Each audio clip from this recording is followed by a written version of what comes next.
Dragonfly বা ফড়িং প্রকৃতির এক নির্ভরযোগ্য সৈনিক, যাদের প্রতিদিনের খাদ্য তালিকায় থাকে শতাধিক মশা। এরা মশার সংখ্যা নিয়ন্ত্রণে রাখে নিঃশব্দে, নিঃস্বার্থে। অথচ আমরা অনেকেই জানি না, একটি ফড়িং মেরে ফেলা মানেই মশার বিজয়ের পথে এক ধাপ এগিয়ে যাওয়া।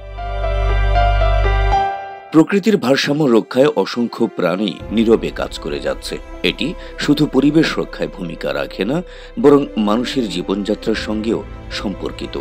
ছোট্ট দেহের এই কীট প্রকৃতপক্ষে এক নির্ভরযোগ্য সৈনিকের মতো কাজ করে।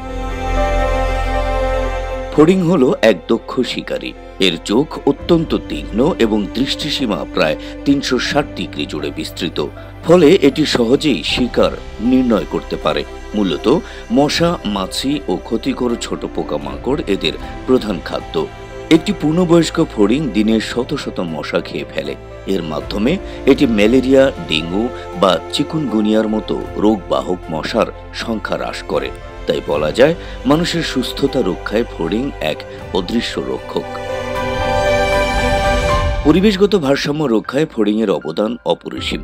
পুকুর, নদী কিংবা জলাশয়ের পানিতে ফড়িংয়ের শুককীট বা লার্ভা বাস করে। তারা পানির ক্ষুদ্র জীবাণু ও মশার লার্ভা খেয়ে জলাশয়কে পরিষ্কার রাখে। এভাবে জলজ প্রাণীদের জন্য একটি নিরাপদ পরিবেশ তৈরি হয়। আবার অনেক পাখি, ব্যাঙ ও বড় পোকামাকড় ফড়িংকে খাদ্য হিসেবে গ্রহণ করে। ফলে খাদ্য শৃঙ্খলের একটি গুরুত্বপূর্ণ সংযোগ হিসেবেও ফড়িং অপরিহার্য। ফড়িং আমাদের জন্য এক প্রকার প্রাকৃতিক সূচক। কোনো অঞ্চলের জলাশয়ের ফড়িংয়ের উপস্থিতি সেখানে পানির গুণমান ও পরিবেশের সুস্থতার প্রমাণ বহন করে। অর্থাৎ যেখানে ফড়িং নেই, সেখানে দূষণ বা পরিবেশগত সমস্যা থাকার সম্ভাবনা প্রবল। সবশেষে বলা যায়, ড্রাগনফ্লাই বা ফড়িং সত্যি প্রকৃতির এক নির্ভরযোগ্য সৈনিক।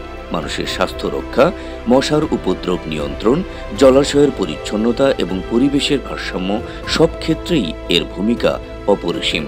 তাই আমাদের উচিত এই উপকারী পোকাটিকে সংরক্ষণ করা এবং এর আবাসস্থল রক্ষা করা। প্রকৃতির এই ক্ষুদ্র সৈনিকের অবদান মানব সভ্যতার জন্য এক অনন্য আশীর্বাদ।